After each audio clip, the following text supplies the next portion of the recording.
那么今天是马二夏季课程的第七天。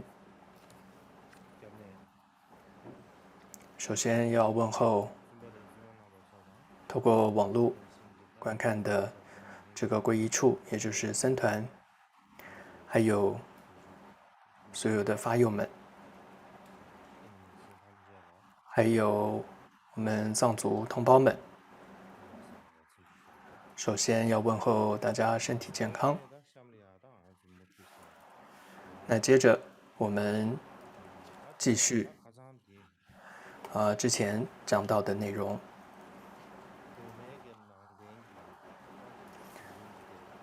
我们主要谈到在原始佛教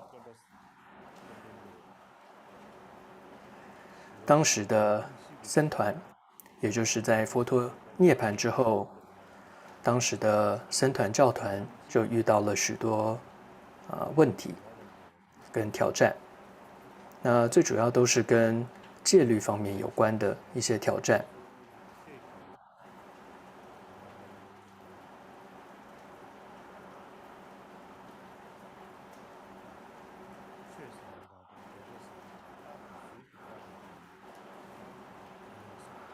同样呢，在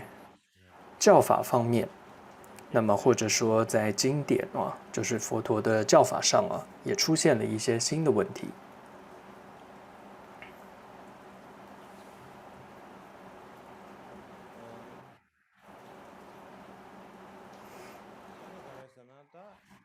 那所谓教法方面出了一些新问题最主要是这个结集第一次结集，虽然对主要的这个教说，就是说经典经教的部分，可以说有了一个确定了一个定型，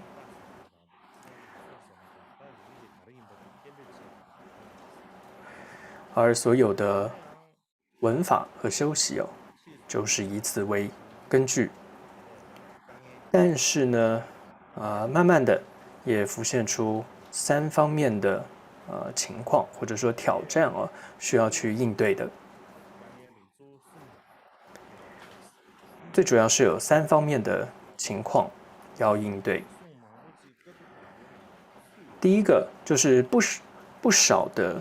很多的佛说就是不少的这些佛说是没有被编入到这个第一次的结集当中的。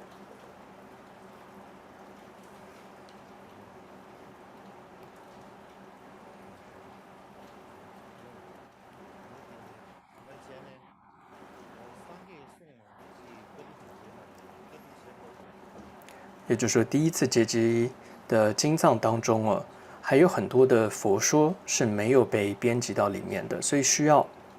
再补充。同样呢，第一次结集的这个代表性也不够充分，因为还有一些我们叫大德比丘们并没有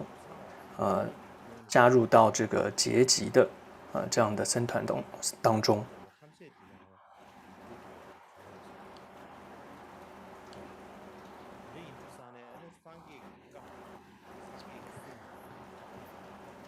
所以这也意味着什么呢？就是还有一些零散的佛陀的教言还存在，但是如果不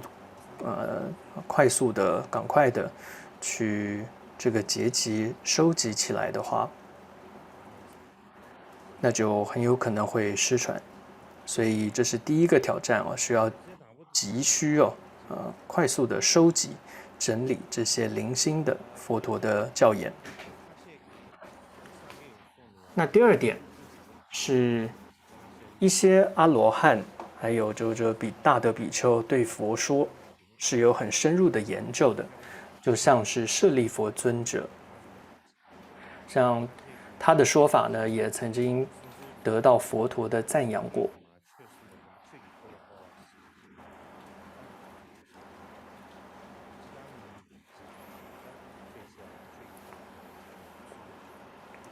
所以像佛陀呢，还称舍利佛尊者呢，说是这个转法轮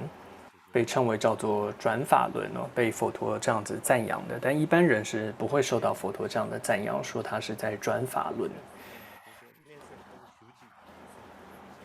所以代表舍利弗尊者，他的教法可以说的非常的甚深，几乎和佛陀是一样的。所以呢，他也得到了这样子佛陀的赞扬哦。所以这是我从文献啊，或者我听说到有这样的一段记载。所以呢，这里的第二个挑战呢，就是说还有很多这些像大德比丘、阿罗汉们他们的说法哦，他们的论说，那么也是需要收集整理的。所以意思是不仅仅是佛陀的教言需要这个接济，就是很多这些比丘、大德、大阿罗汉们他们的论说也应该要尽快的收集跟整理。那么第三个是有一些这些资深的比丘哦，他们在佛教的传习上面哦，也出现了一些偏差，甚至呢还颇为严重。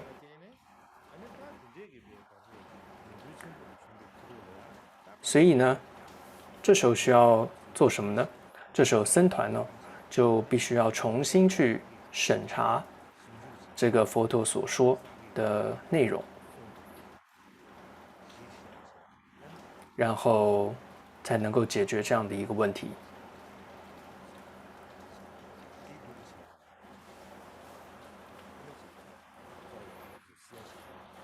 然后才有可能消除这些在佛法传扬上的一些偏差。所以，我们说这是一个新的问题哦。其实也就是很重要的三个有关教法上的问题哦，是当时必须要面对的、应对的。所以在前面，我们在前几堂课哦，大概也讲过了。那今天也谈到了最后这一点，主要是在讲哦，就是佛陀入灭之后的这个教团是怎么样一个情况。我们是从当时的这个历史的这个大的环境角度来看，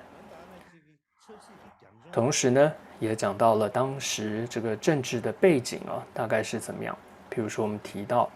当时印度有16大国、16雄国，这我们在之前课程中也提到过。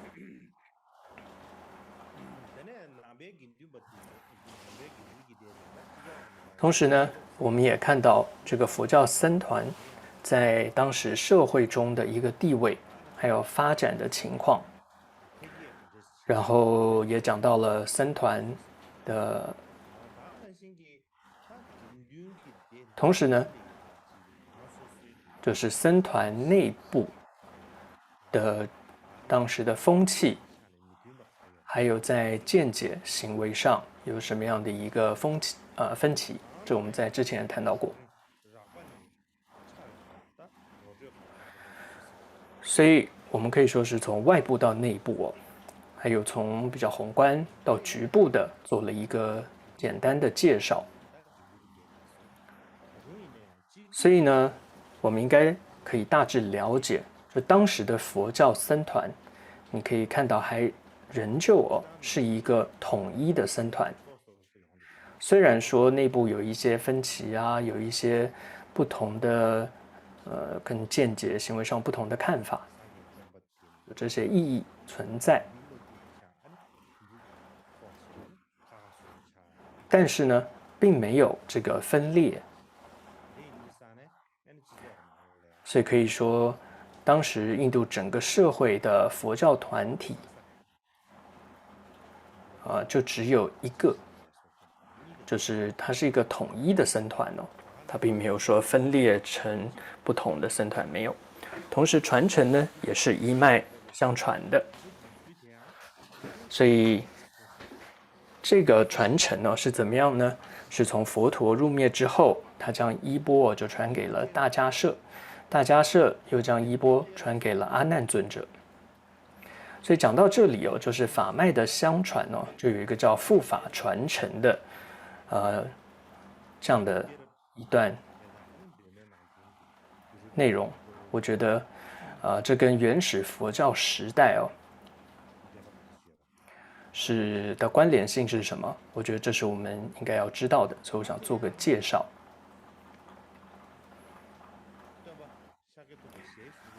所以讲到这个护法传承哦，就是这个佛法的衣钵的传承。我们首先知道，佛陀就是释迦牟尼佛，他还在世的时候，没有毫无争议的哦，就是他就是僧团或者说整个教团的这个最高领袖。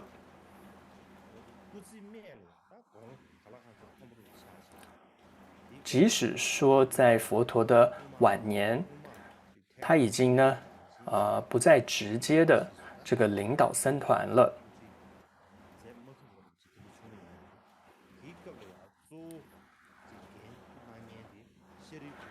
我们看到当时，就是由像大弟子舍利弗、目犍连尊者哦，当时作为这个僧团的，直接的一个领袖。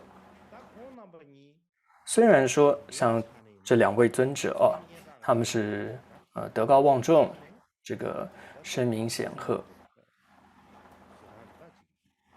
这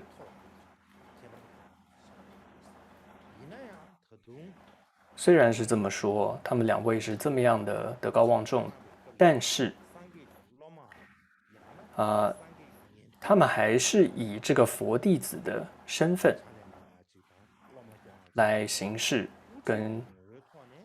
教导其他的这些带领僧团、教导僧众。换句话说，他们心中或者僧团还是以佛陀为最主要的这样一个领导者，所以舍利弗尊者、目犍连他们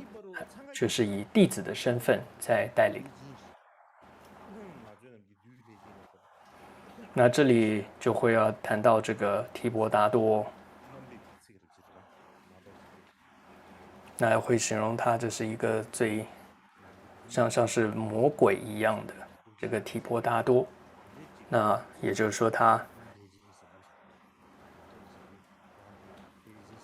这个作恶多端哦，所以虽然称他像是魔一样，并不是说像是真的是头上长角的那种魔。他是佛陀的这个，他是佛陀的这个兄弟，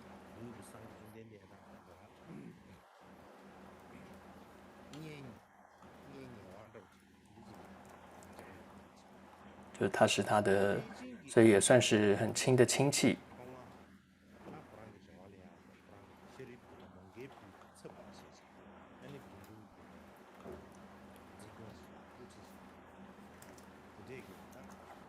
所以呢，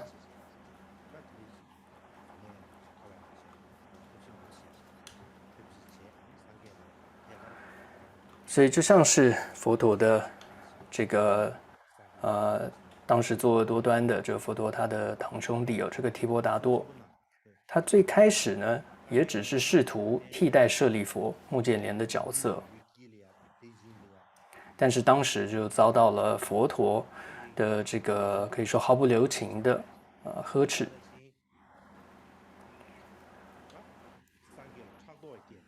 所以当时呢，他就对佛陀升起了这个嫉妒心，有一种记恨的心，所以他就另立了一个教团。所以说他就破和合僧，就是我们说五无间罪里面其中一个就是破和合僧。也就是本来僧团是一个僧团，但是被分裂成两个破坏了这个僧团的和合，所以就叫做破和合僧。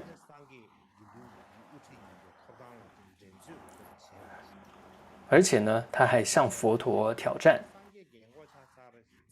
就是要挑战佛陀领导僧团的这种领导权。而且呢，他还四处毁谤啊，说啊，佛陀啊，他这个年纪已经大了，都老糊涂了，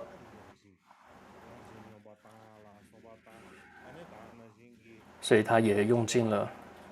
各种手段哦，然后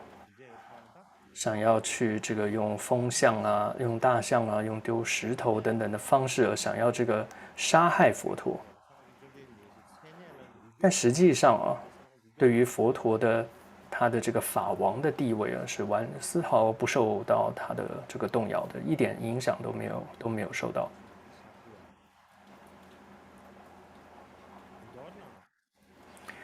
所以归纳起来看哦，我们看到说，佛陀他就是佛教的这样一个开创者，他也是根本导师，也可以说就是最高的一个指导者、领袖。这在佛陀时代，当时的佛弟子们的心中啊，这是毋庸置疑的一个事实。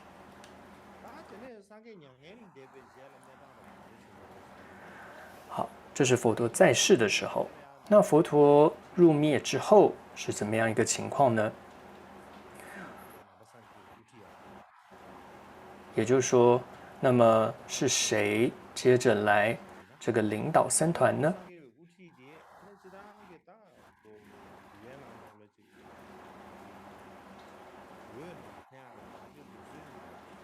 所以，其实，在当时僧团呢，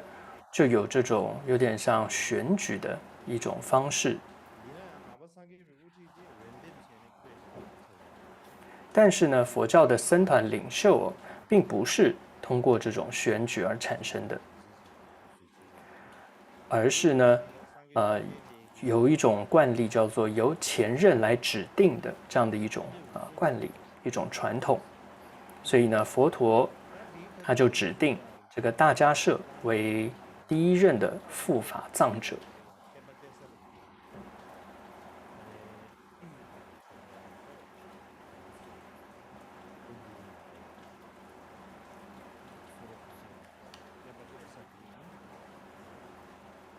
那么在甘珠尔大藏经里面就有提到，这个护法藏有传给人的，也有将这个法呢传给这个天人的，有两种说法。为什么会有传给天人的这种说法呢？是因为人的寿命比较短，所以为了让法教能够长久住世哦，所以传给天人是有好处的。但是如果只传给天人的话，那天人因为生活太好了，总是在这个五欲当中这个享受着，所以他们其实对于佛法到底是不是长久住世，其实是没什么兴趣的。所以呢，为了避免这个问题，所以总之呢，就也要传给人，所以就是也传给人，也传给天人。但是这里提到，我们现在讲的是传给人的这样一个佛法的衣钵传承。那么，然后他传给大迦叶尊者。那传给天人的话，是说佛陀就传给了这个四大天王。所以，总之这里大迦叶尊者就成为了第一任的护法藏者。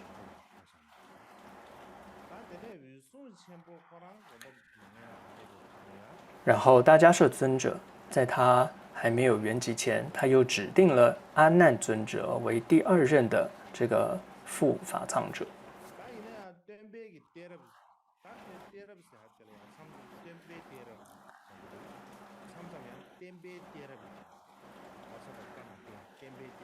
所以，关于这个佛陀教法的传承，或者说这个佛法的传承、护法的传承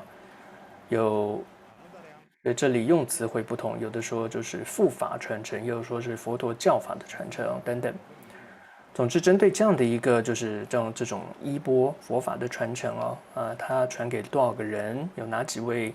是有几种不同的说法的。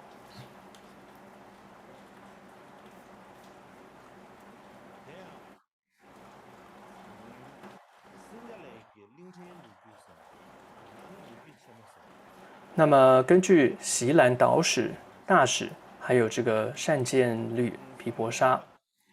就善见毗婆沙律哦。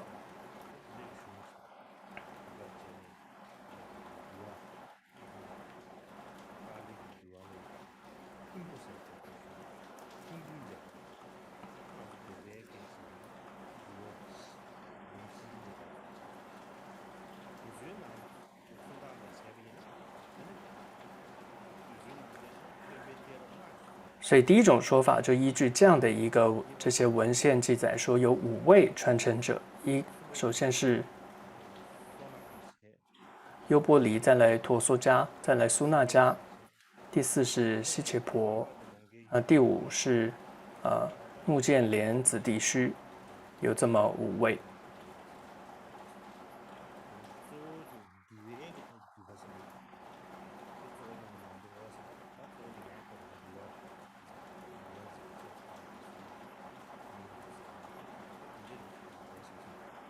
我觉得这主要谈到的是有关戒律的这样的传承。那么依照藏文译本杂事当中提到有7位，先是大迦摄，再来阿难，再来商那和修，然后再来是优布居多，再来提多迦，再来大黑，再来黑再来第7是摩诃须达舍那。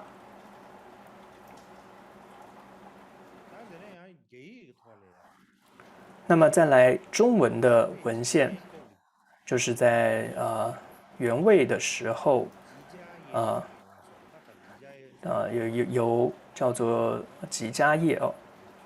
就是西域的一位三藏法师，叫吉迦叶，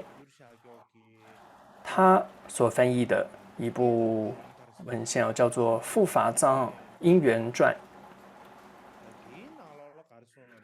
这里面呢是提到说，就从大迦摄尊者开始，然后一直呢传到了最后一位叫做狮子比丘，所以总共有20多代的这个护法藏师。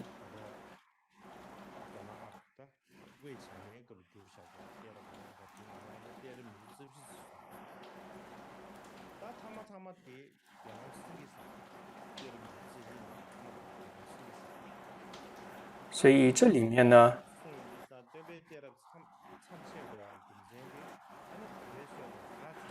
最后一位这个文献里面提到来看最后一位是狮子比丘。那同时也提到说，这个护法藏传承最后的终止是因为这个发生了法难是因为北印度的这个吉宾国王总之呢，他排斥佛教，就破坏僧团，他也将这个狮子比丘呢，也杀了这位狮子比丘，所以呢，这个传承就终止。但是对于这里的就是这一部《护法藏因缘传》的这个说法，也就是说从大迦摄尊者一直传下来到狮子比丘有这样子的说法呢，现代学者呢是存疑的。那最主要是有3个原因。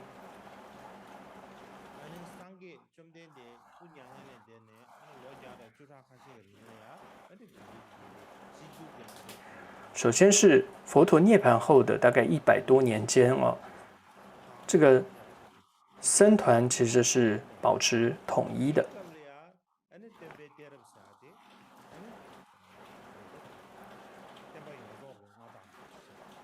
所以那个时候的传承持有者就是这些护法藏师，他可以被视为是整个教法的主人，这是合理的。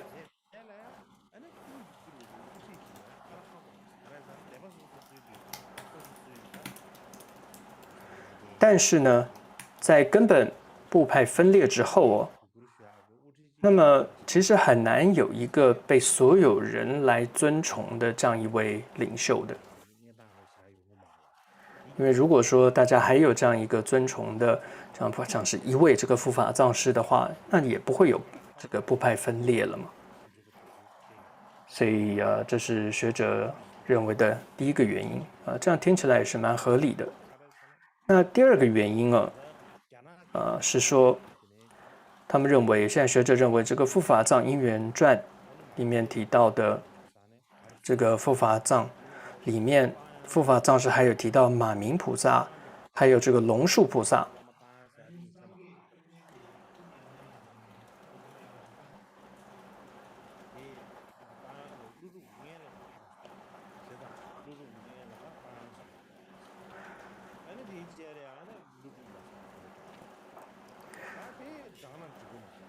那学者们认为说，把这两位这个菩萨也放到传承持有者是不恰当的，因为他们是大乘的这样的导师，所以他们认为这是不行的。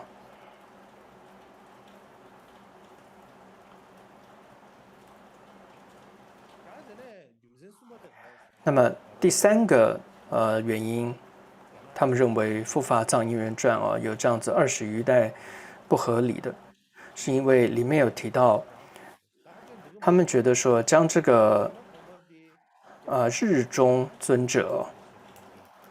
列为这个传承持有者是不合的，是不恰当的。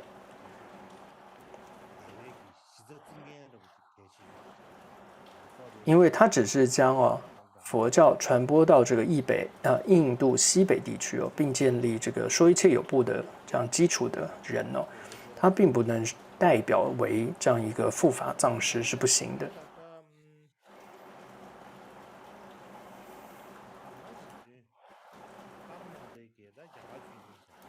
那么另外在多罗那他他所写的印度佛教史当中也有这么一段记载。就说这个，他提到说，克什米尔人认为日中尊者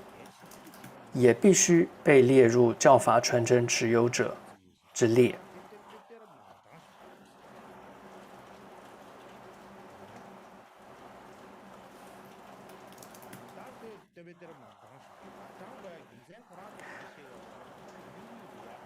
他们认为说。他说：“因为这位日中尊者在中印度护持佛法15年，而当时的尊者叫做舍诺迦，就是前面提到商那和修，他只有少数的弟子。然后从日中尊者，然后到了克什米尔之后，尊者舍诺迦开始才持守佛法，因此他们认为应该有8位传承持有者。”还有一些人说，这个日中尊者被佛陀受记为这个克什米尔的律法的传承者，而且是由这个阿难传授给他的，就是说是由阿难授权给他的，将这个法传给他的。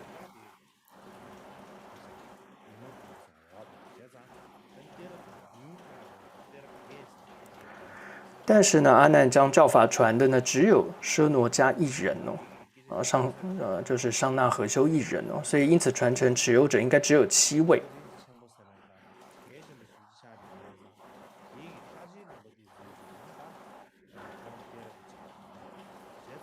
所以总之，因为这个日中尊者为什么被认为也可以说是富法藏师就当然呢，他里面提到，因为克什米尔人认为他很重要。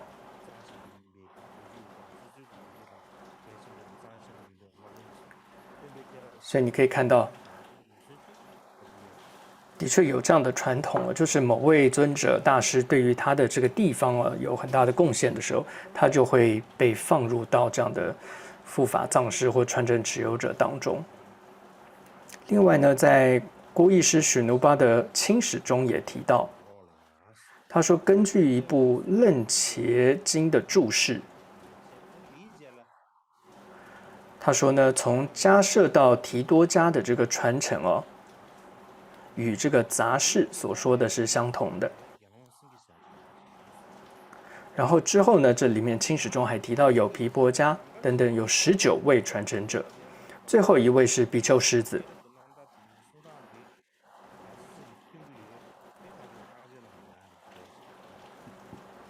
但是呢，这我们还是要去研究的。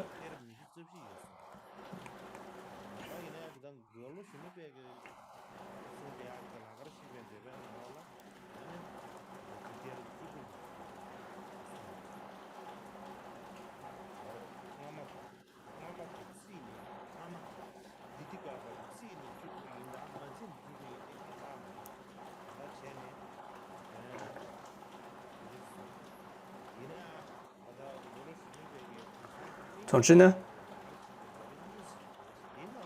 在郭医师这个清史中哦，他也提到说，就说在现在的藏文大藏经中哦，有2部楞严经的注解，但其中并没有出现这样的记载，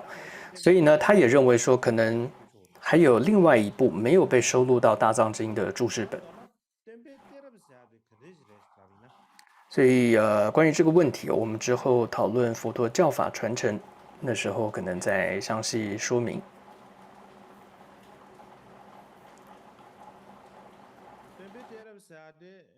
所以总之，这个护法藏哦，依照达拉那他的这个解释来说，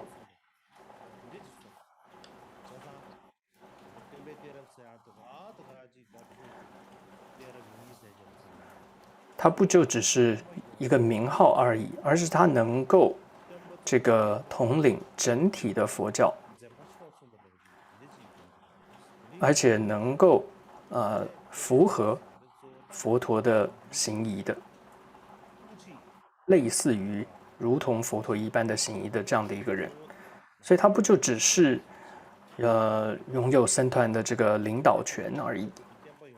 它更重要的是什么呢？是要传承这个护持跟弘扬佛法的这种重责大任。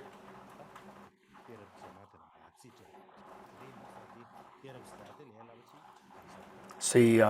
这不是一个简单的事情哦。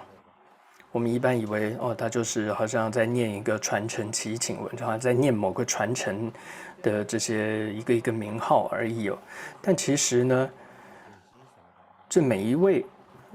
成为护法藏的人呢，他本身都具备了真的很特殊的这种功德跟德行，才有可能承担这样的责任的。总之呢，这个护法藏师哦，他们对于印度早期佛教的整体发展，还有这个佛法的流传哦，散布哦，是影响非常大的，可以说是印度早期佛教在弘扬上面很关键的一个环节。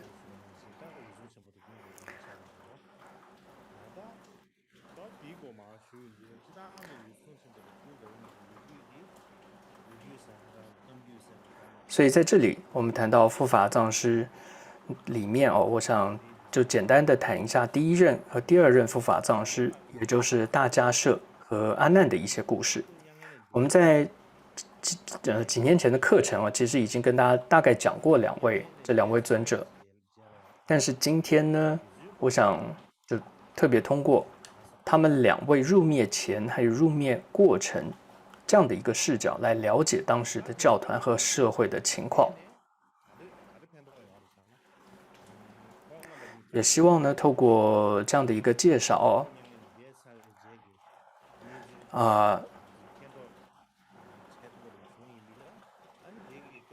我们能够进一步的认识这2位长老，他们各自在教团还有在佛法的弘传中的这个地位，还有这个影响力。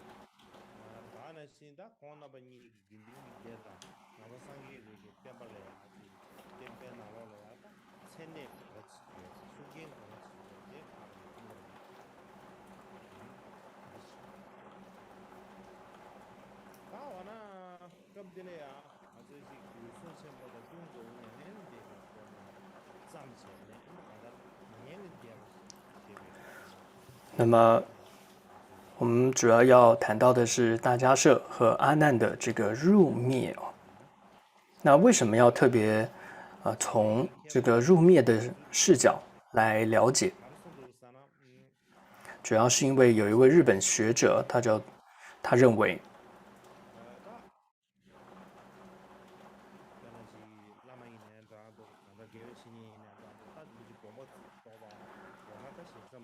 认为说，就是说佛教中对于一位人物，比如说一位大师、一位尊者等等死亡的这白话叫死亡，就是他入灭的原籍的这个描述就日本学者认为这本身是具有一种深刻的象征意义的。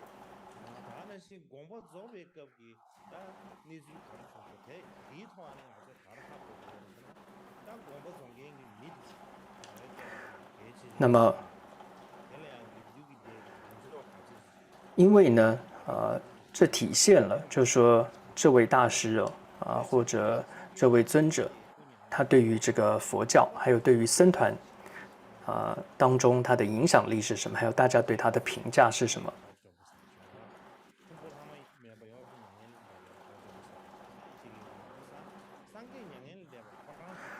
比如说呢，佛陀的圆寂涅槃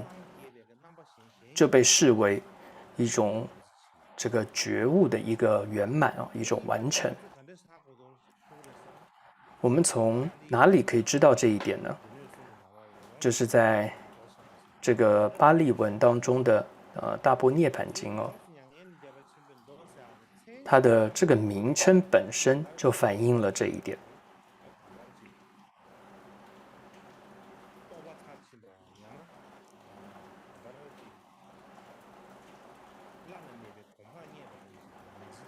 也就是说，《大般涅槃经》哦，这部经典本身哦，名称本身就已经讲出了佛陀觉悟圆满的这样的一个特点。同样，我们在经典中也看到很多对于像佛陀圆寂当时的一些描述，像是入灭的方式，还有佛陀圆寂后，有出生舍利，然后还有大家是怎么样去供养这个舍利等等哦。所以从这样子的这些描述和这些内容哦，我们都可以看到里面象征性的很多意义，就是说大家对于佛陀还有对于僧团的评价是什么，我们就可以知道。那同样的，我们也可以去看看佛陀的大弟子们，这些尊者们圆寂之后的很多相关的记载。那么我们也就可以了解这位弟子、这位尊者，他在佛教还有在教团中，他的这个地位是怎么样的，还有他的这个影响力是怎么样的。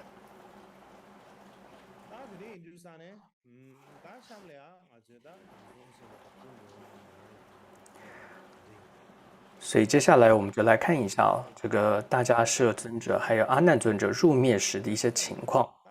还有他们入灭圆寂的时候，体现了当时的人们的心理状态是怎么样的，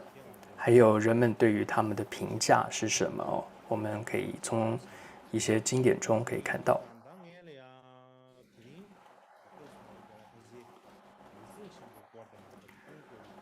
那么今天呢，时间关系，我们大概只能讲这个大迦摄尊者的这个故事。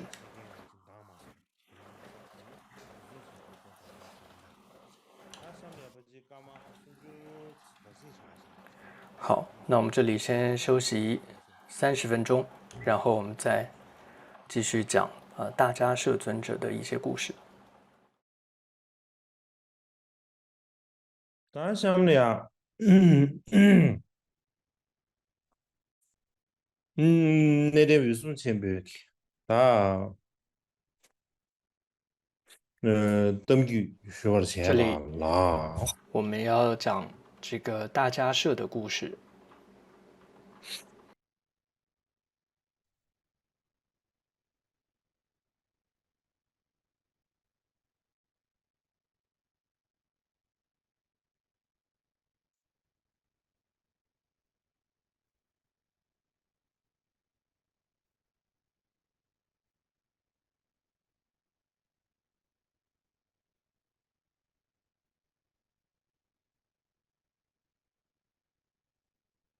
大家来团结了不就숨을团结在位上团结숨钱，俺得主动的钱呢，那主要加上结语呢，主要有3个部分。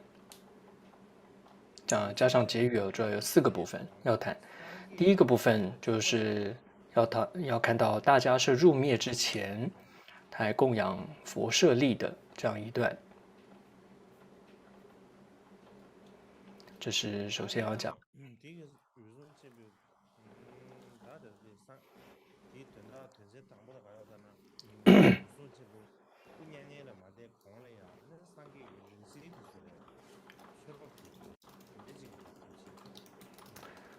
那这是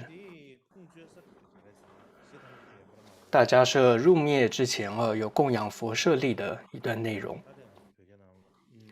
那这是出自根本说一切有部毗奈耶杂事。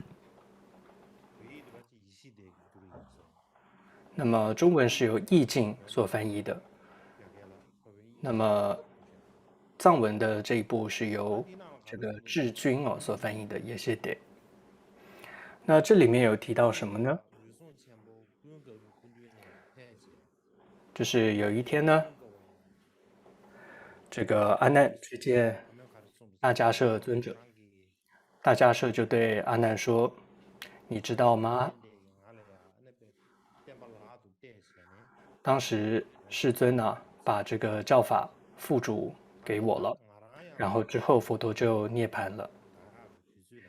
我今天呢，现在也快要入涅槃了。所以呢，接下来我要把这个教法付嘱给你了，你要好好的当善护持。”接着呢，大迦叶尊者还说，在我灭度之后，于王舍城呢，就在王舍城这个地方呢，就是摩羯陀国的一个城呢，他就说在那边呢，有一个商人呢，商主，他会诞生一个孩子。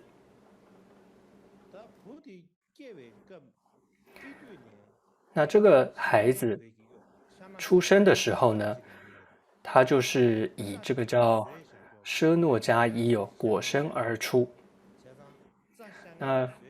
奢诺迦呢是一种这种麻一种草类，所以总之他会以这样的一种麻衣、一种草衣果身而出生，所以他的名字就叫做这个奢诺迦。另外一个翻译叫做商那和修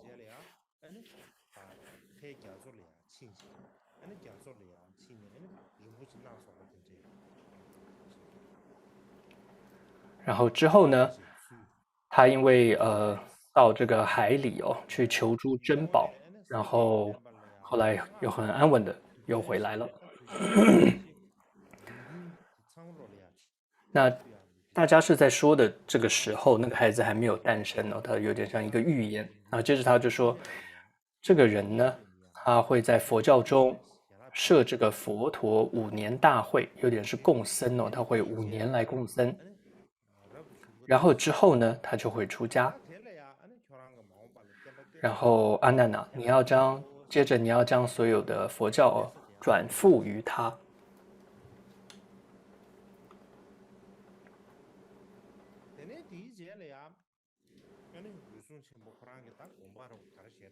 所以说完之后呢，大迦叶尊者他心中是怎么想呢？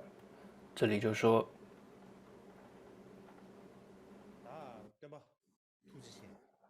他说：“世尊大悲者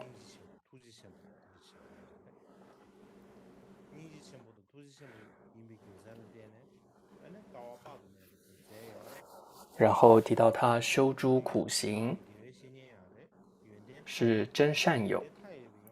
就是我们的这种善友，是我们的善知识，而且具备无量的功德，如是这样的一个庄严的这个供养处。那么佛陀他的舍利在的地方，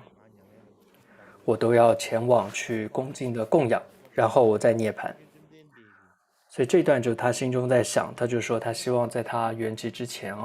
他去所有这个佛陀舍利的地方，然后去朝拜朝礼，然后做供养，然后之后他才进入涅槃。所以之后呢，他就到了这4大这个圣地就是说有这个有舍利的地方。他是怎么去的呢？这里说作事念已，以神通力前往这些地方的。所以他年纪也很大了，当时可能走是走不到这么多地方，所以他是以神通力而到了这些有舍利的地方。那在藏文的这一部杂事中写的不是很清楚，那只说提到往四大至底，就是四大圣地。但是在中文的译本里面有提到，这四大圣地是哪四个呢？就是身处、成佛处、转法轮处、涅槃处。所以总之呢，他当时就到了这个有佛陀舍利的地方哦。当时呢就有舍利佛塔。那么在藏文版中，接着就提到有8大佛塔，但中文的话就说他还到了其他有舍利塔的地方呢去供养，所以并没有特别提到8大佛塔哦。那中文就是只有提到还到了其他有舍利的这样的塔那边去做供养。那这些呢是存在在人间的这个舍利，但他觉得还这样还不够，所以接着大迦叶尊者呢还到了龙宫去供养，因为呢在龙宫里面呢有一个佛牙。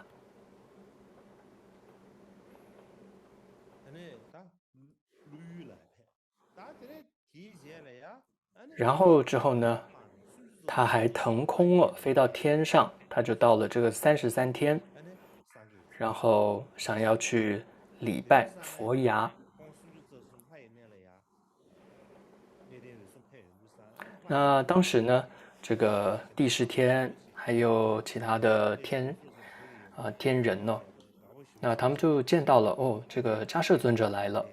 都很欢喜哦，然后就向他恭敬礼拜，然后也问到说：尊者，请问您是为什么要来这里？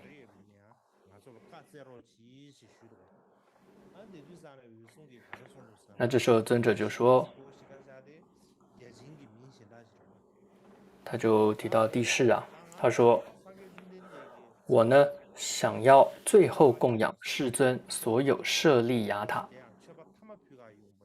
所以他就提到说这是他最后一次的供养。所以可能在天界哦，大概也有佛牙。所以当他们听到尊者说这是他最后一次供养，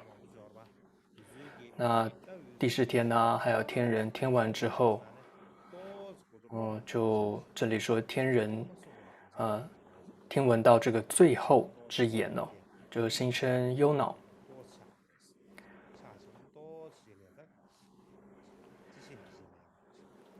然后默然而住。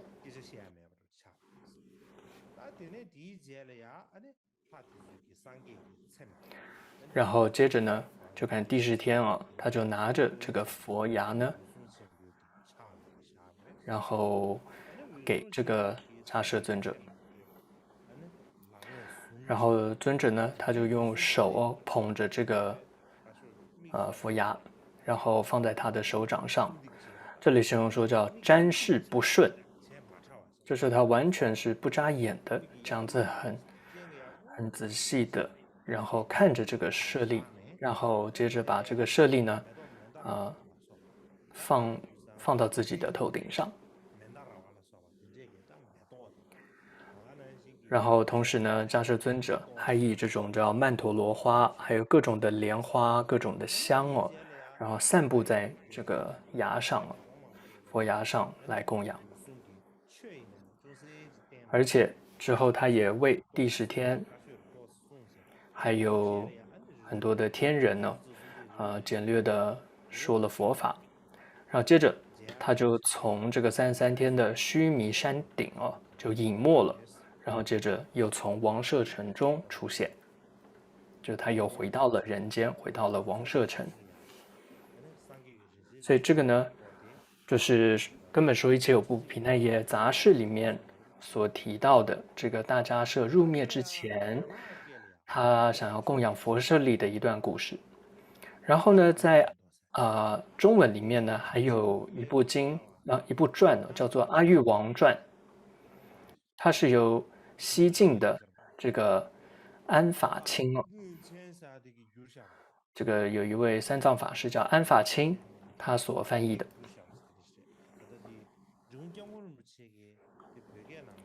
那么直贡法王呢，他又把这部《阿育王传》呢翻译成这个藏文。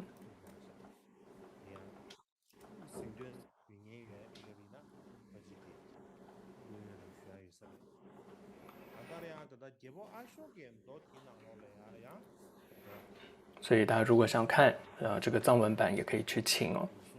那基本上呢，《阿育王传》里面所写的内容和前面的说一些有部毗奈杂事的大致都相同，但是有一点不同的是在哪里呢？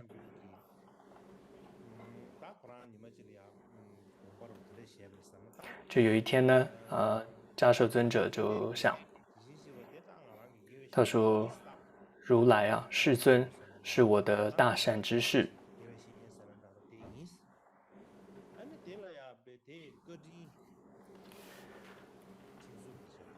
然后我应该要报答佛恩。那么报佛恩者，就是什么叫做报答佛恩呢？就是我已经完成了所有佛陀要我做的事情了，这个就叫做报答佛恩。所以他说，所谓佛所欲做，我已做起，做弃。而且呢，他也利益了周围很多的人，就是为诸众生做大利益。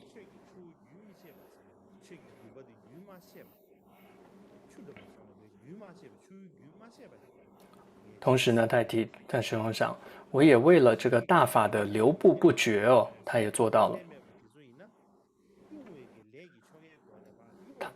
他也为这个无惭无愧者呢做这个祛病的这种结膜，也为那些具备惭愧者呢，为他们做安乐行。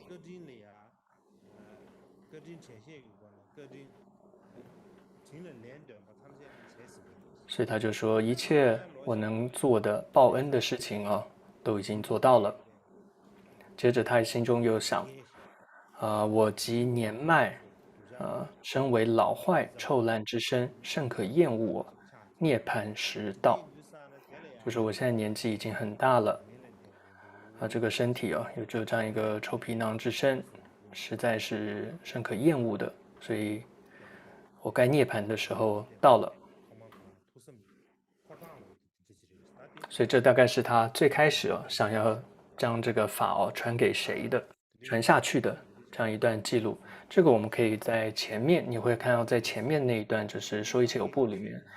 毗奈耶杂事是没有提到的。所以尊者呢，接着他就对阿难说：“长老阿难啊，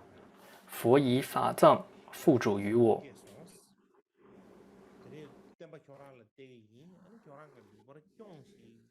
然后我今欲入涅槃，以法付汝，汝善守护，你要好好守护这个法。那阿难听完之后就合掌，然后就对迦摄尊者说：“唯然受教。”那后面内容大概差不多一样。那主要提到前面有提到说，佛陀先在人间，他到所有的舍利塔的地方去朝礼，接着到龙宫。然后接着到33天，这是在说一切有部毗奈耶杂事提到内容，而在这里呢，进一步提到，在33天呢，不只是有佛牙，然后还有佛陀的这个头发。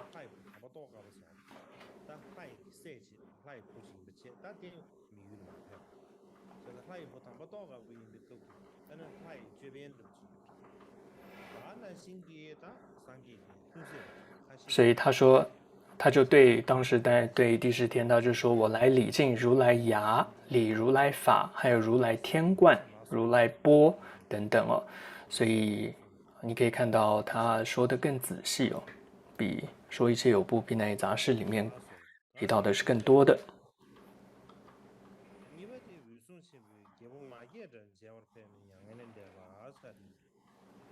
接着呢是第二段，大迦叶参见阿舍世王，然后入灭。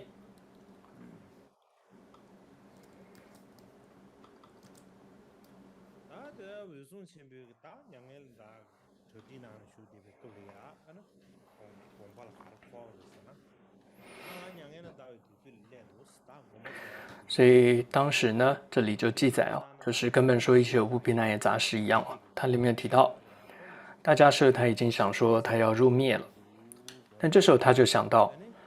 我之前他答应过这个卫生院王哦，就是阿舍世王，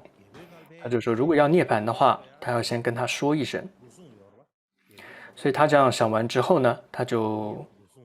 走到皇宫那里去。然后皇宫是有这个守卫的，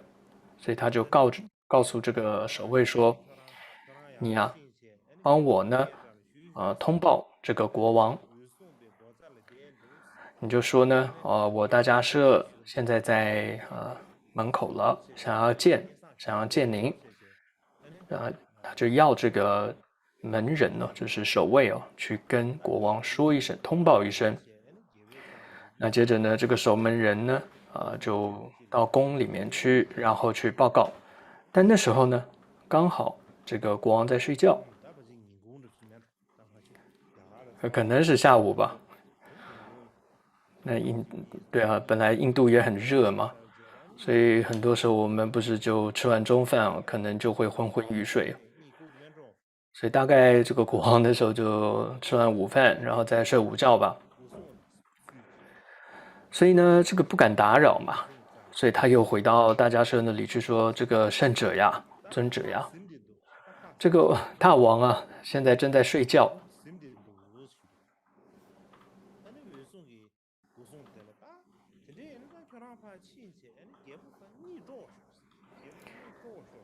然后呢，他就跟他说：“他说你不用管，你还是帮我去跟他说叫醒国王。”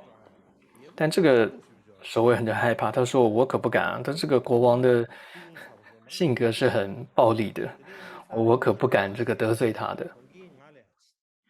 如果我这样把他给叫醒的话，他可能就要惩罚我咯，他会非常生气的，他一定会惩罚我的。”那迦叶尊者也没办法，他说：“如果这样的话，那么你就等这个大王醒来之后，你再跟他通报，你就说，刚刚我大迦叶已经来过了，然后最主要我现在要涅槃了，我主要是来到这个大王前面，想要跟他道别，要他这样跟大王说一声。”他说完他就走了。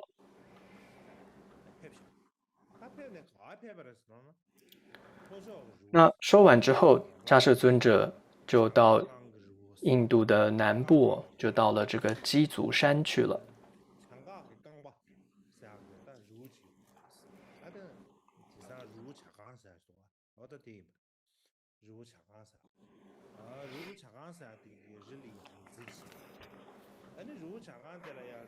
那这个鸡足山呢，它是有3个山峰哦。然后呢，迦叶尊者呢就铺好了草席哦，在这3个山峰的正中央坐在那儿。然后这时候他就想，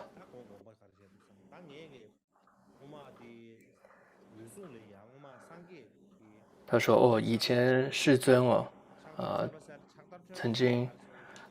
送给我一件这个粪扫衣哦，粪扫纳衣。”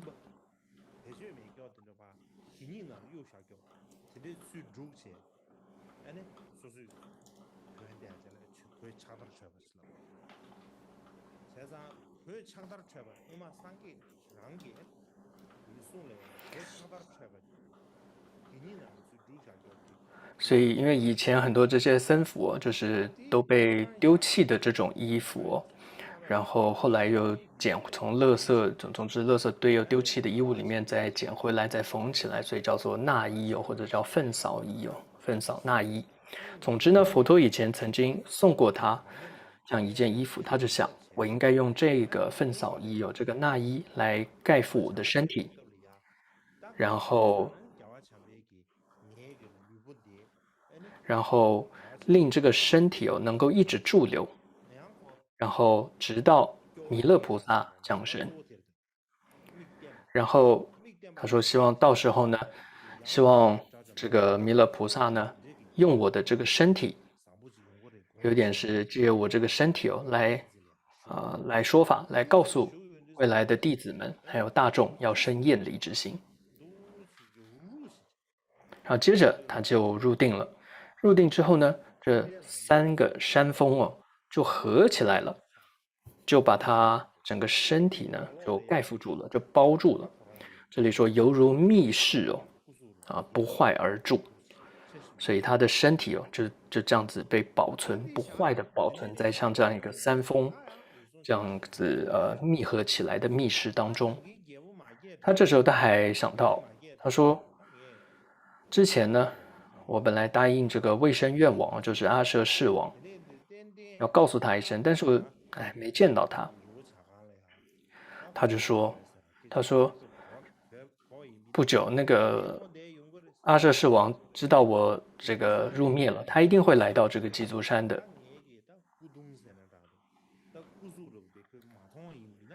那如果那时候国王见不到我的身体的话，他就会呕血而死这里说变呕热血而死就他一定就会吐血而死所以呢，他就说，希望这个阿舍世王来到这里的时候，这个山呢，它就会打开。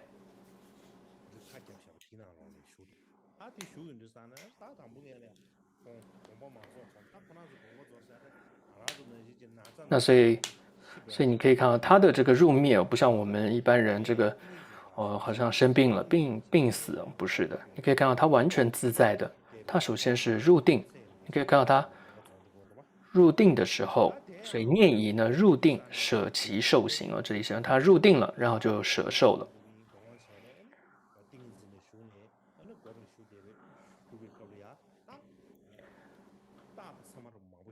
然后接着这里就形容有很多这种各种描述，这种瑞相的描述。比如说在中文就是中文的这个译本译境翻译的译本里面呢，就有提到说大地6种震动，然后再来有流星落下，而且是在各个地方都落下这个流星，而且呢就火焰四起，然后还有在天空中诸天神在击鼓可以听到这样的声音，而且呢这个时候在大迦摄尊者他还示现很多的神通所以呢还是描述到说他腾空之后呢，展现出各种的神变，有的时候呢身体流出清水，或者放射出火光，或者说呢乌云这个云密布之后留下这种大雨。总之呢，这些一切的瑞相示现完之后，他就在这个石室当中、密室当中，他就右胁而卧，然后重叠双足，就像是佛陀涅槃的姿势是一样的。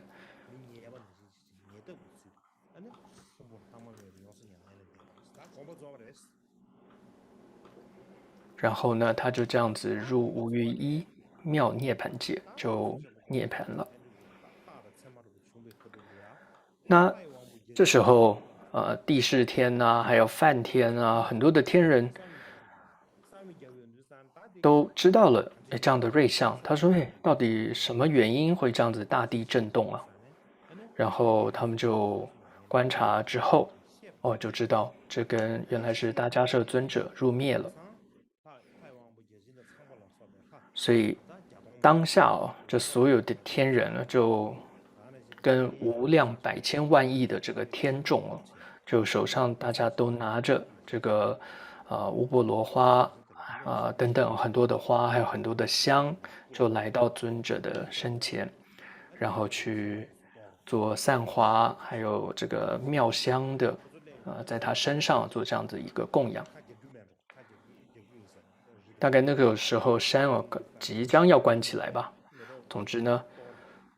然后在天人这样子的散花供养香之后，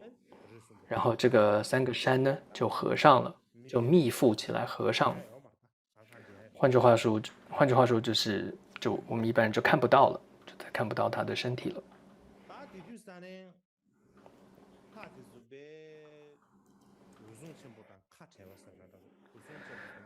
当时的天人哦，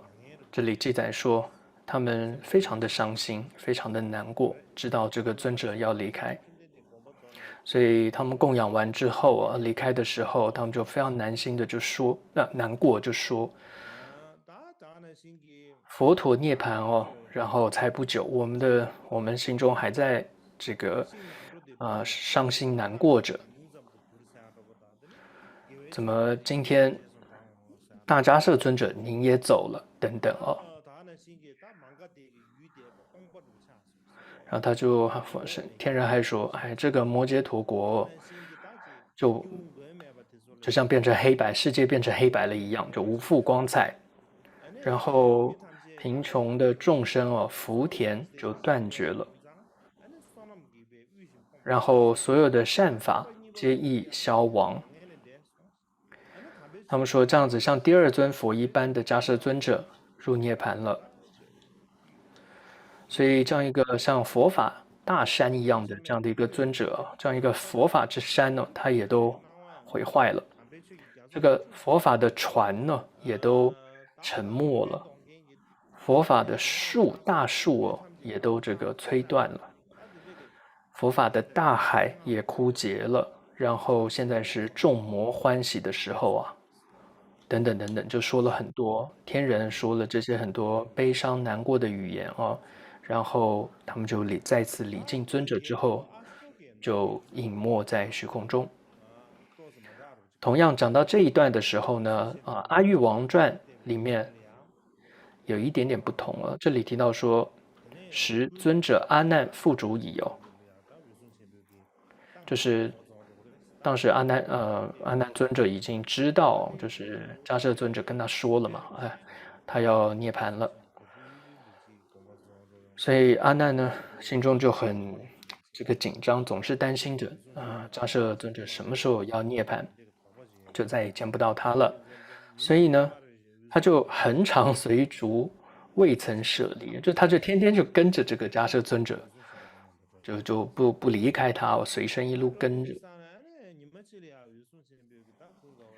就是怕他涅槃或者看不到他。就有一天呢，尊者这个迦叶就跟他说，就对阿难说：“你自己要去王舍城去乞食吧，我之后呢也会自个儿一人去王舍城去乞食，因为不然阿难总是要跟着这个大迦叶嘛，因为就是怕他这个涅槃了，相信他一定应该是不舍吧，所以。”总之，迦叶尊者都这样跟他说喽。那阿难尊者也就一早呢，他就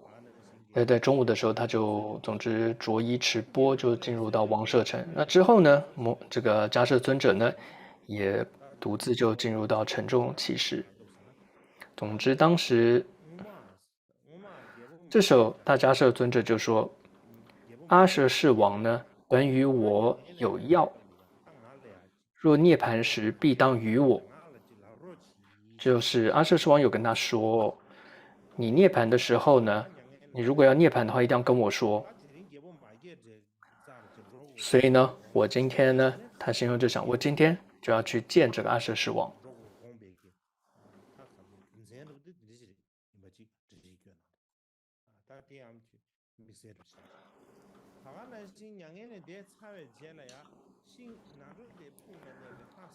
然后接着这一段啊，还有《玉王传》里面还提到，就是说尊者呢，就是涅槃之后哦，这里有一点跟说这部毗奈耶杂是不太一样的，就是说，他就说这里有个毕波罗库哦。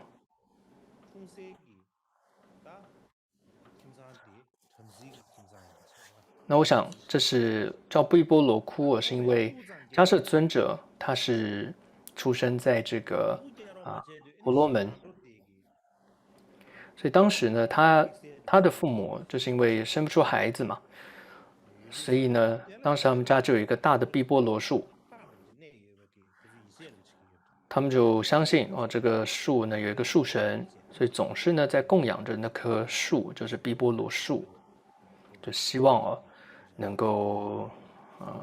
有一个孩子，能够怀上一个孩子。那后来他们就诞生了这个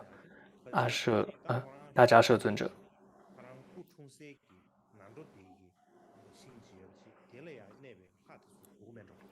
所以呢，这里就提到说，毕波罗库神哦，闻尊者涅槃，所以我就猜哦，这里的神，他叫毕波罗库神哦，大概指的就是佛陀大迦摄尊者当时诞生他父母所求的那棵树的树神，大概是这里。总之，这个毕波罗库神呢，也来这里说了一些话，这里就不多说了。接着第3点是大迦摄入灭之后的事情。这里说阿难还有阿舍世王呢来见。那这已经说大迦摄尊者已经入灭了。那接着阿难还有阿舍世王去见他。所以根本说一部毗奈耶杂事哦，里面怎么说的呢？所以之前不是说这个阿舍世王不是在那睡午觉吗？但是呢，他大概也没睡好，因为呢，他做了一个不怎么样的梦，一个噩梦。他梦到说呢，这个藏传是说王族姻亲的血脉断绝了。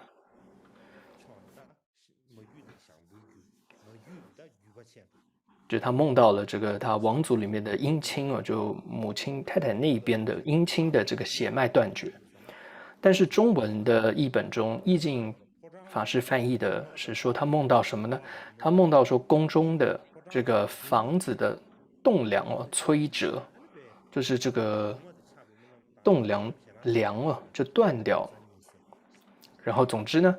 他就忽然就惊醒了。而同时，当时这个大迦摄尊者在门口见到那个守门人呢，他也就把迦摄尊者跟他说的话呢，这个如实的就禀告给这个大王了。这个他一听完之后，就这里说叫闷绝于地哦，他就昏倒了，难过的昏倒。所以就倒在地上嘛，所以周围的这里说辅佐，就是他的侍者啊等等，可能侍者吧，总之就以这个冷水哦，就是洒在他的脸上，然后他才醒来。所以呢，这时候醒来之后，他就到这个竹林园，然后去见这个阿难尊者。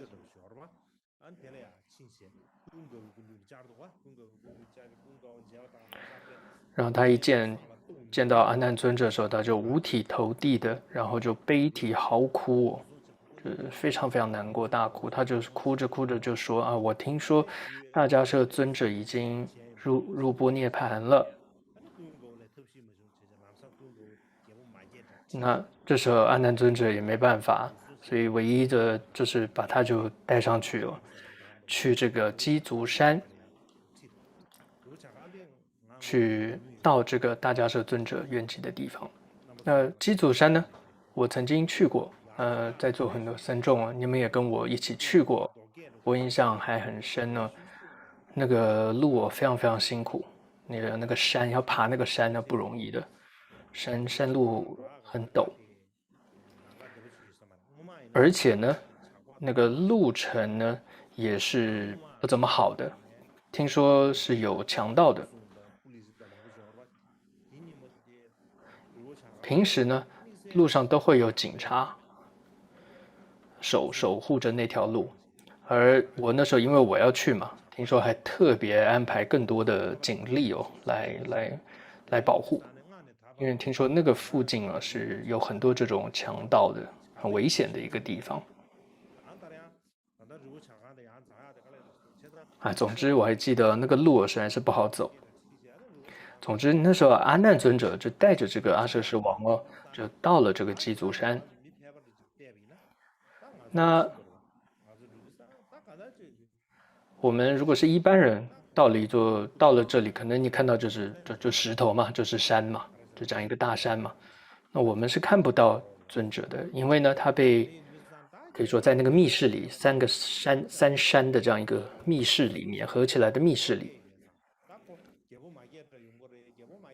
但是呢，因为迦摄尊者他总是他还是心系着这个阿舍世王嘛，因为他对他有一个承诺嘛，而且就像前面说，这个阿舍世王如果见不到我的话，他大概会吐血而死哦。所以他们两个一到那儿的时候呢，药叉哦，大的药叉夜叉就把这个山打开了，三座山就打开了。这个王呢，大王终于见到这个迦摄尊者，然后他就以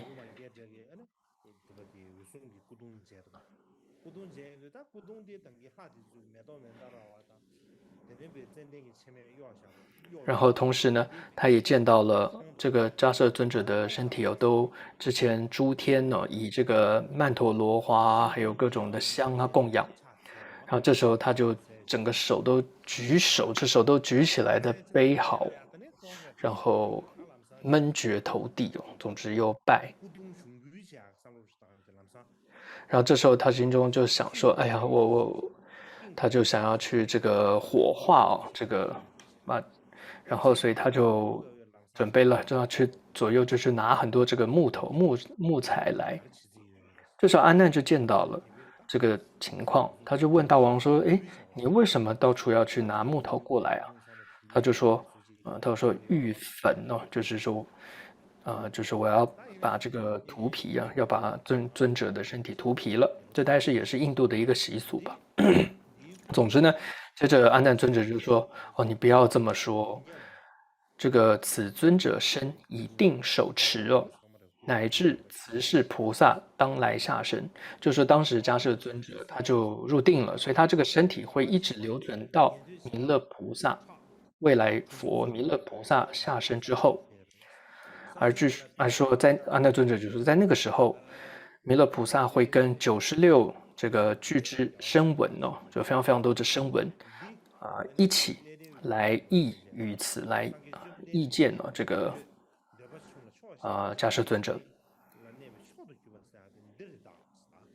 然后当时呢就会说弥勒菩萨就会对这些声闻弟子们就说：这位迦摄尊者就是以前释迦牟尼佛的上首弟子，而且是头陀第一的少欲知足头陀第一的弟子。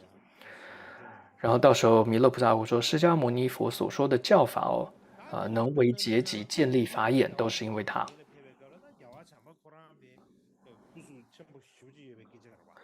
那据说呢，就是未来弥勒菩萨他的身形是非常非常高大的，是有几层楼那么高大的。总之，就是佛经中形容是比现在的人身形更高大的。所以这里阿难尊者接着说，当时的声闻众会说：哎呀，看到迦摄尊者，就看到这个身体很小嘛，过去世中人身卑小，然后佛身呢大概是比较广大的。然后这时候呢，弥勒菩萨呢便会拿起来那个迦摄尊者身上披的那个僧伽制衣然后就告诉声闻众说，他的弟子有那样想法，那些声闻众说，这个就是释迦牟尼佛身上所披的这个僧伽之服，就这样的僧服。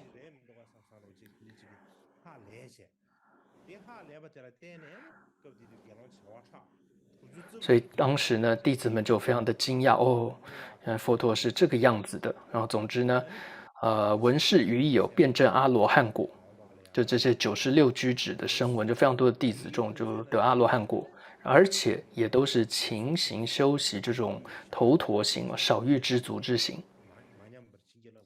接着那个阿难就对国王就说：“所以啊，这个迦摄尊者他的身体为什么留在这里？就这个原因，他以这样的定力就是保持在这里。所以呢，不可以把它给烧了，不可以吐皮的。但是呢，可以在它的上面就是建造这个速度波，这是一个一个佛塔是可以的。那这样子说完之后，然后阿难跟这个国王就离开了。”就离开这个山了。他一离开之后呢，这里说3座山呢，他又合起来了，又把迦摄尊者的身体又覆盖起来。然后呢，阿舍世王呢，就在这上面建了一座塔。那现在呢，在那个地方有一座新的塔，后来造的。接着，总之，这个大王就礼阿难陀的祖，就是礼拜阿难，就说：“尊者，我佛陀当时涅槃的时候我没见到，像迦摄尊者涅槃的时候我也没见到，所以如果阿难尊者，如果你涅槃的话，我一定要见到的。”对，阿难尊者当时就答应他了。大概就是这样一段，所以这是根本说一切有部毗奈耶杂事的内容那阿育王传呢，里面说的内容呢，大致和上面的是一样这里就不多说了。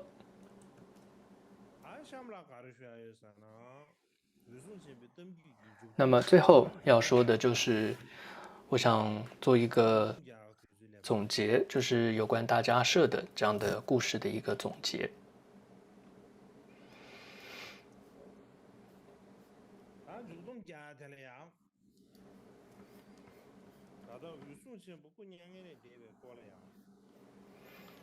所以关于大迦摄的这个入灭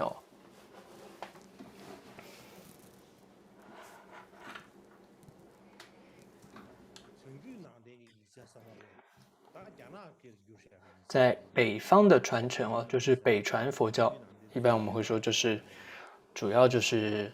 这个汉文里面的这些文献，所以像是记载有大迦摄入灭的内容的有，比如说《阿育王传》，还有《佛本行集经》。还有我们前面引用过的，就是根本说一切有部毗奈耶杂事，还有相传是这个龙树菩萨所写的《大智度论》等等。这些文献这些经典里面都有提到大迦摄的入灭。但是呢，在南方传承，也就是巴利语，南传佛教巴利语的资料当中并没有发现关于大迦摄入灭的传说。那日本有一位学者叫做并川孝仪，这位学者，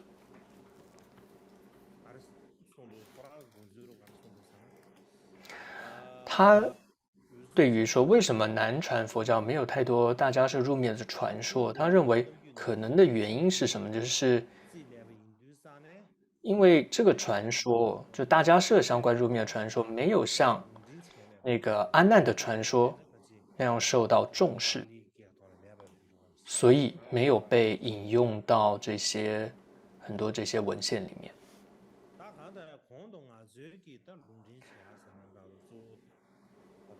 那我们前面总之我们引用的是根本说一切有部毗奈耶杂事，还有这个阿育王传里面的内容。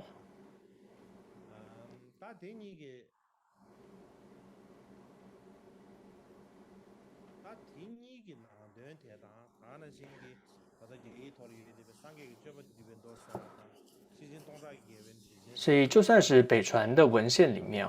你会看到像是佛本行集经啊、大智度论啊、大唐西域记，里面虽然也有提到这个大迦叶的入灭，但是这几部提到的跟我们刚刚引用的毗奈耶杂事啊、阿育王传是稍微有一点不同，所以接下来我想简单引用大智度论里面的这个内容。大智度论就是没有藏文的。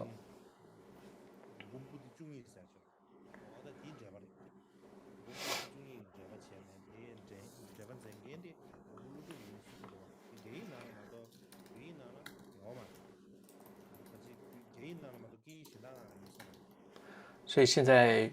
大概只有在中文里面吧。总之，它是诠释这个大品般若经的这样的一部著作。所以这里面总之就提到就是也提到大迦叶入灭他就提到说弥勒菩萨呢，和这些大众呢就到了耆阇觉山，耆阇觉山这是灵鹫山。然后呢，弥勒菩萨以他的脚趾、足趾将这个山顶打开接着呢，这个摩诃迦叶骨身着僧伽梨，就看到迦叶的这个样子，这听起来也蛮恐怖的那个样子突然这样看到的时候，所以就是弥勒菩萨的脚趾一打开，用他的脚趾一打开，然后呢，总之迦叶的这个骨身呢，迦叶骨身呢，迦叶骨呢，然后就身着僧伽梨，就身着僧服，然后执杖持钵而走出来就是他还拿着这个席杖跟拿着钵而走出来，就视线出来，走出来。对不起，就是不是走出来，就是视线出来，就被看到，就是迦叶的这个遗骨然后还穿着这个僧服的这样的一个遗骨被看到。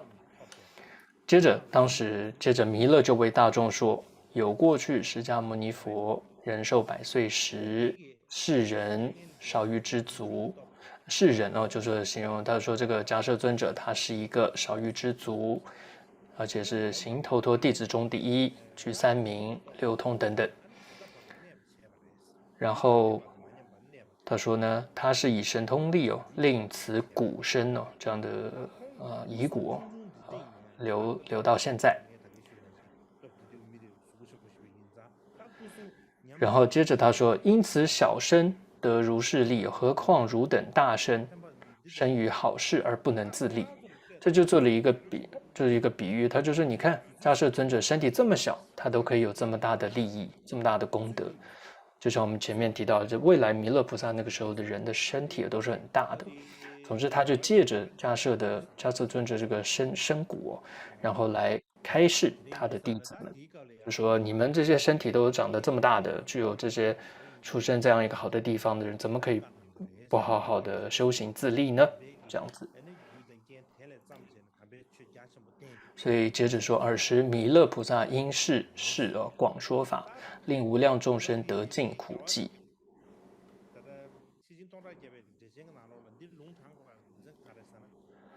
那从上面这一段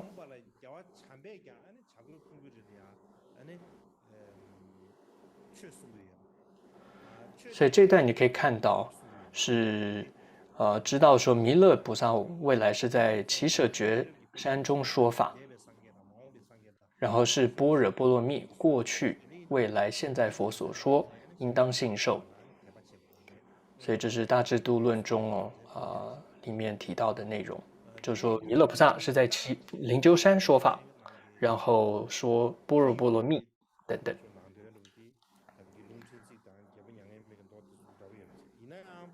所以可以看到这一段内容，就大智度论里面的内容，大致和杂事阿育王传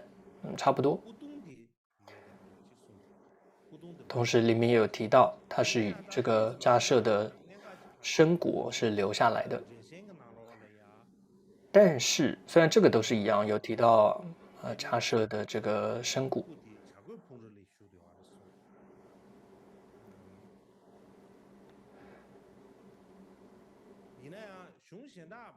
但是呢，这个故事中呢，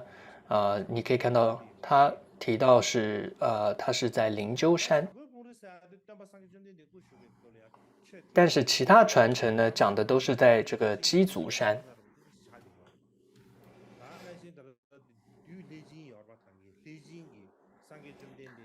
而且一般说灵鹫山哦，当然是释迦牟尼佛多次说法的地方，它也是这个提婆达多当时企图杀害佛陀而投掷这个大石头的地方。但是呢，没有其他资料显示说这个地方灵鹫山和大迦叶的入灭是有关的，所以一般都会认为大迦叶入灭的地方是在鸡足山哦，这个可能性是比较高的。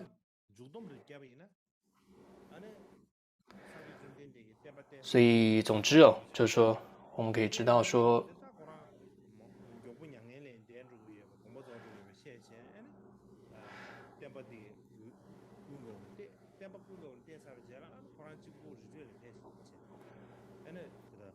当时呢，大迦叶尊者知道自己要入灭了，就把法传给阿难，然后接着阿难传完之后，他就到了鸡足山，然后他就入定。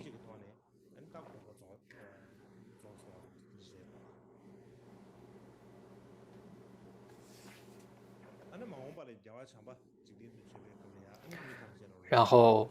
直到弥勒佛出世，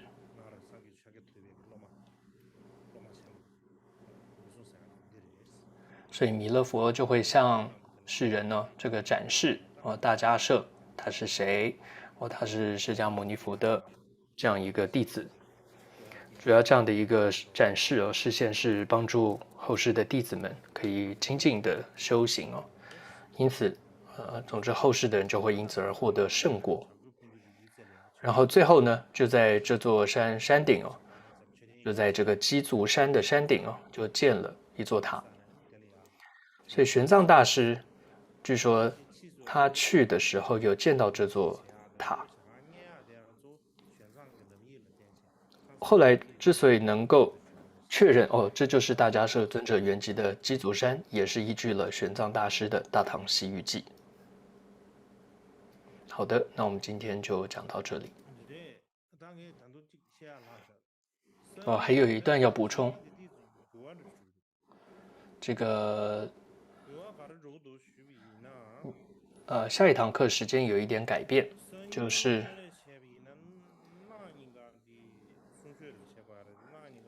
本来是后天周五有课，但是周五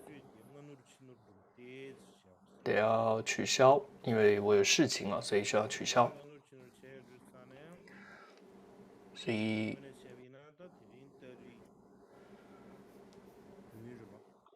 所以今天是8月7号嘛，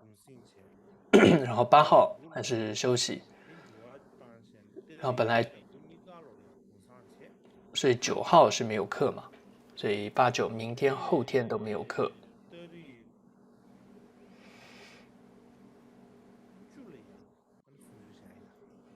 所以总之9号的课就周五的课改成周6，就改成10号。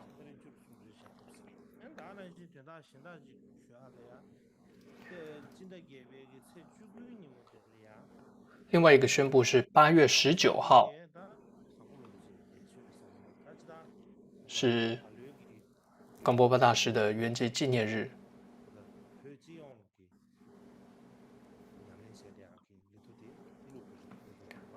所以主要我们依据的是这个铺路这样一个的历算。所以藏历的6月是有2个。所以因为去年有提到说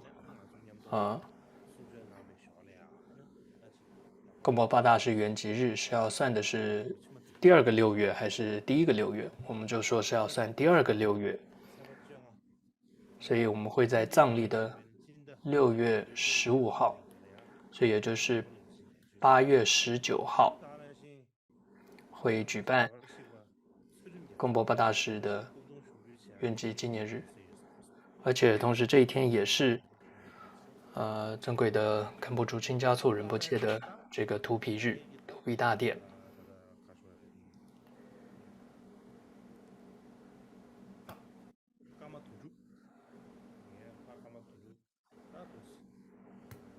还有我的父亲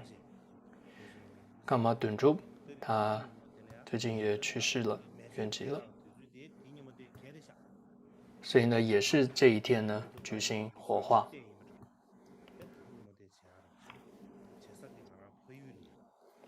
那火化的地点呢是在我的老家家乡。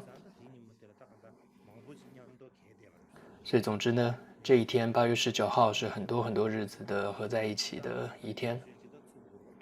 所以本来我们就是要修冈波巴大师的圆寂纪念的法会。那其他细节要怎么进行，我会再跟各位宣布。